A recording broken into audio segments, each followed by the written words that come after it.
राधा और कृष्ण के जीवन में वो मोड़ आ गया था जिसका भय राधा को हमेशा से था। आइए शास्त्री जी से उस किस्से के बारे में जानते हैं। एक बार कृष्ण के मामा कंस ने धनुर्यज्ञ करने का निश्चय किया।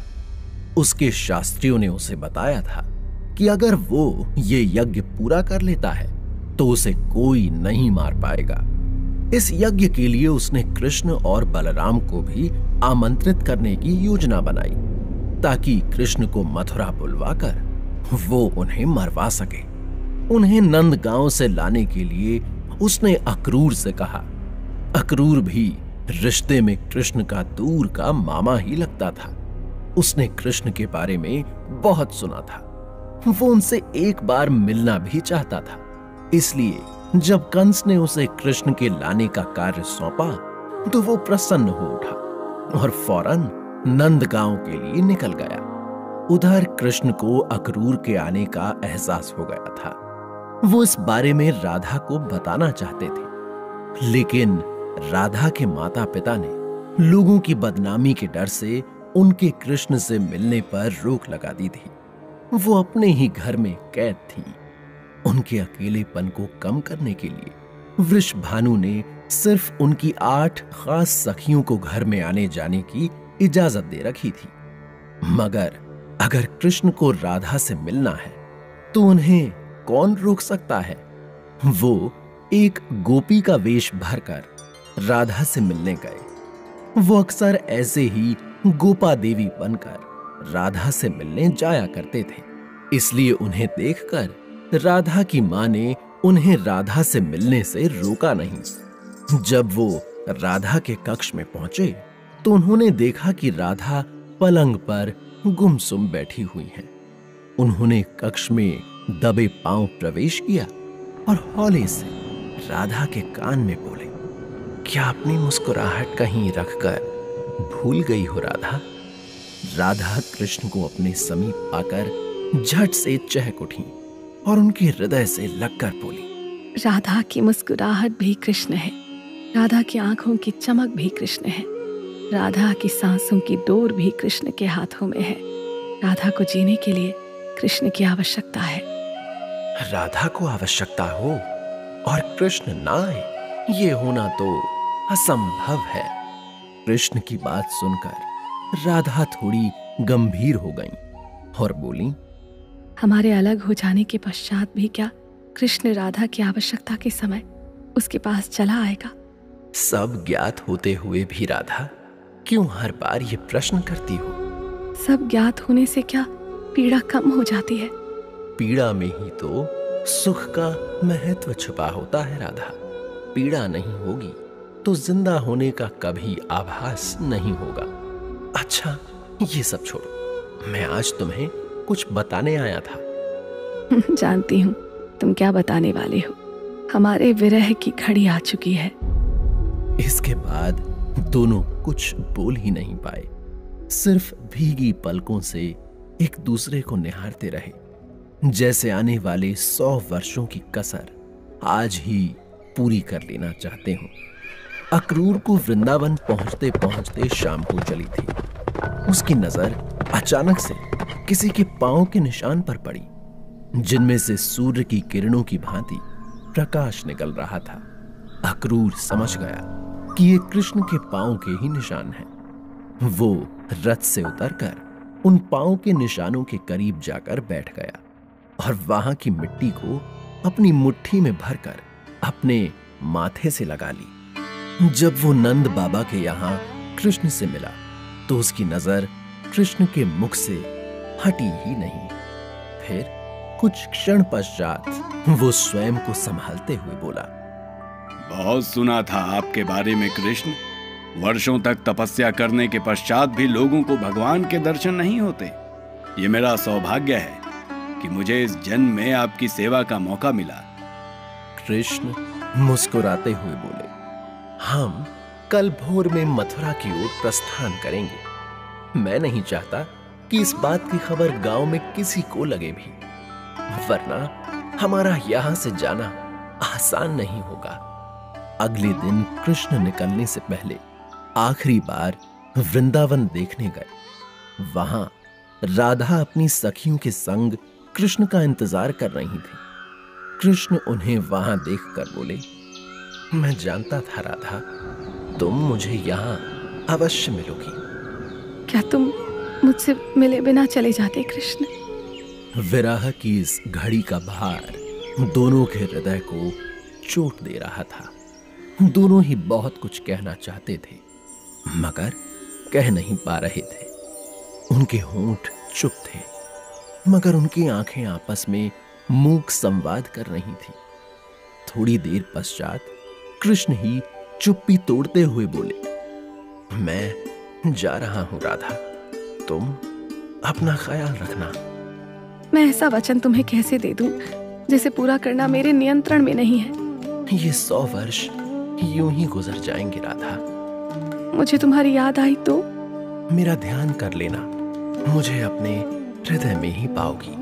मुझे तुम्हें देखने का मन हुआ तो? तुम अपनी आंखें बंद करोगी तो मुझे अपनी आंखों के सामने पाओगी। मुझे तुम्हारे साथ रास करने का मन हुआ तो? मेरा सिर्फ शरीर यहाँ नहीं होगा राधा, मैं हृदय से हमेशा तुम्हारे पास हूँ। इस वृंदावन के हर एक कण में हूँ। अगर मेरा तुम्हारी बांसुरी सुनने का मन हुआ तो? राधा के बिना कृष्ण की बांसुरी से भी कोई सुर नहीं निकलेगा। मैं ये बांसुरी तुम्हारे पास ही छोड़े जा रहा हूं राधा।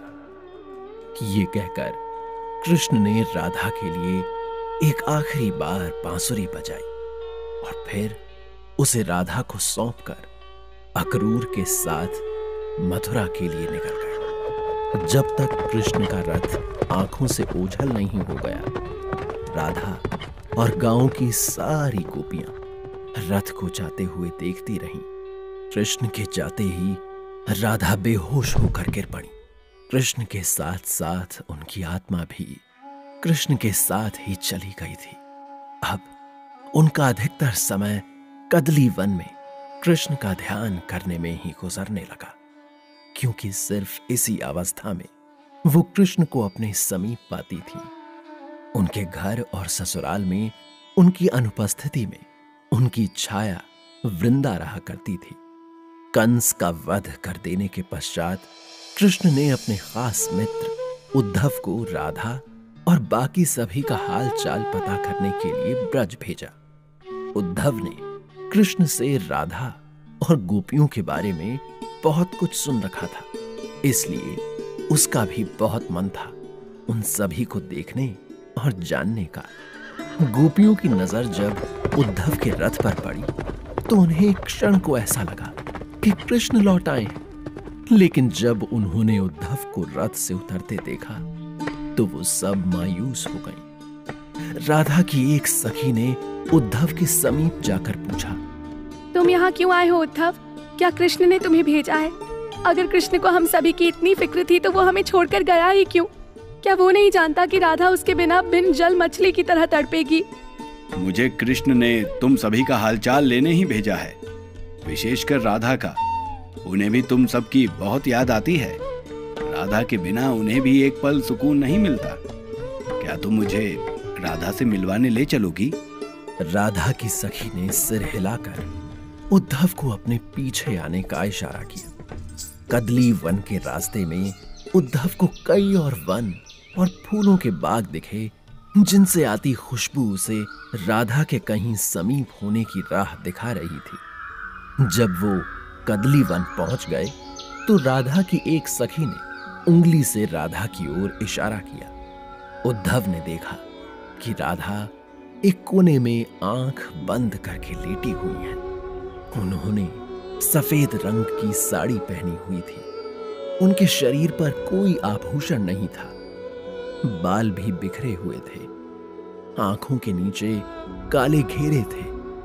होंठ भी फटे फटे दिखाई दे रहे थे। वो लेटे लेटे सिर्फ कृष्ण का नाम पुकार रही थी। उद्धव को देखकर उनकी एक और सखी ने राधा के चेहरे पर जल की बूंदें छिड़क कर उन्हें उठाया। उद्धव हाथ जोड़ते हुए उनके समीप ही बैठ गया और बोला, मैं कृष्ण का मित्र उद्धव हूं राधा। कृष्ण ने क्या जानने के लिए तुम्हें यहाँ भेजा है उद्धव? क्या उसे नहीं पता उसके बिना मेरा क्या हाल होगा? लेकिन अब जब तुम यहाँ आ ही गए हो तो मेरा ये संदेश कृष्ण तक पहुँचा देना। उससे कहना उसके बिना सब वैसा ही है जैसा वो छोड़ कर गया था। सिवाय मेरे मुझे अब किसी भी चीज़ में कोई अंतर महसूस नहीं होता। मेरे लिए घर, गांव और जंगल सब एक जैसे हैं। हजारों लोगों की भीड़ में उत्सव मनाना या जंगल में अकेलेपन के साथ समय व्यतीत करना मुझे एक जैसा ही लगता है। सूर्योदय और सूर्यास्त में भी मुझे कोई फर्क मालूम नहीं पड़ता। मनुष्य, जानवर, नदी, झील, स्वप्न और वास्तविकता का अंतर भी मेरे लिए मिट चुका है।